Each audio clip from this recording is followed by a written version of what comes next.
কলেজের গাফিলতিতে পরীক্ষায় বসতে পারল না দুই ছাত্রী, নষ্ট এক শিক্ষাবর্ষ। মঙ্গলবার থেকে শুরু হয়েছে বর্ধমান বিশ্ববিদ্যালয়ের তৃতীয় সেমিস্টারের পরীক্ষা, কিন্তু চরম প্রশাসনিক গাফিলতির জেরে পরীক্ষায় বসতে পারল না রাজনগর কলেজের দুই ছাত্রী। ফলে অনিশ্চয়তার মুখে পড়ল তাদের একটি সম্পূর্ণ শিক্ষাবর্ষ। জানা গিয়েছে ওই দুই ছাত্রী নির্ধারিত সময়ের মধ্যে পরীক্ষার যথাযথ ফর্ম ফিল আপ এবং ফি জমা করেছিল, কিন্তু পরীক্ষার দিন অ্যাডমিট কার্ড না পাওয়ায় তারা পরীক্ষা কেন্দ্রে বসতে পারেনি।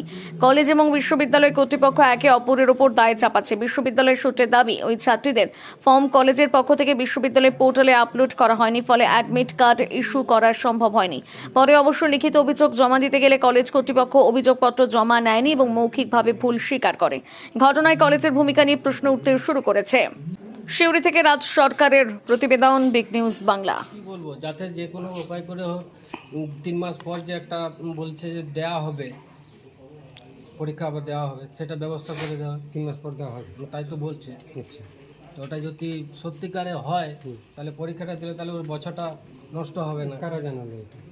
এটা বলছে সব, মানে সব বলছেন না কলেজ কর্তৃপক্ষ? কলেজ তো কর্তৃপক্ষ এখন কিছু বলছে না। কলেজ সে কর্তৃপক্ষ বলছে কি যে কিছু করার নেই। মানে তারা যে ভুল করেছে তারা স্বীকার করছে। হ্যাঁ, সেটা করেছে, কিন্তু ভুল করেছে। এখনো পর্যন্ত কলেজে আছে। যে ভুল করেছে সে তো এখন আসেনি। ফর্ম ফিল আপ করেছিলাম, ঠিক আছে, অ্যাডমিটের জন্য। তো 10 তারিখ থেকে এক্সাম ছিল, আমার 2 দিন ছিল, তো অ্যাডমিট আসেনি। কখন ফর্ম ফিল করেছিল? হুম? কখন ফর্ম ফিল করেছিল? 10 তারিখ, কোন কলেজে? রাজনগর কোন এক্সামের জন্য? মহাবিদ্যালয়। কোন এক্সামের জন্য? Third semester. তোমার কিছু তো অনার্স আছে? না, পাস কোর্স। তোমার নাম কি? সুলেখা বাউরি, বাড়ি কোথায়? রাজনগর নাকা শরীপাড়া। অ্যাডমিট পাওনি? না, পরীক্ষা কখন থেকে শুরু? 10 তারিখ থেকে, 10 তারিখ থেকে মানে শুরু? আজ থেকে শুরু। আজ থেকে মানে পরীক্ষা চলছে? হ্যাঁ, চলছে। আচ্ছা, কটা থেকে টাইম পরীক্ষা? 10টা থেকে 2টো। আচ্ছা, মানে অলরেডি পরীক্ষা শুরু হয়ে গেছে। হয়ে গেছে। তাহলে তোমরা পরীক্ষা দিতে পারলে না? না, তুমি পরীক্ষা দিতে পারলে না তো?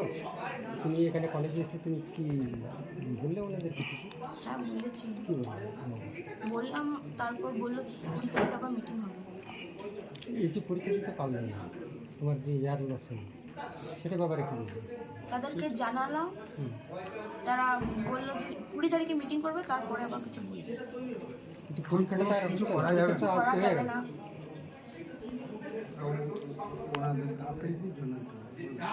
অন্যদের ভুলের জন্য হয়েছে। এখন কি চাইছো? এখন চাইছি, দেখি আর কি বলছে 20 তারিখে মিটিং। কিন্তু তুমি কি চাইছো? নিজে একটা বছর তোমার লস হলো, তুমি কি চাইছো? আমি চাই যে 20 তারিখে দেখা যাক কি হয়। সেই দিন 20 তারিখ কী বলছো? চালিয়ে যেতে চাই পড়াশোনা।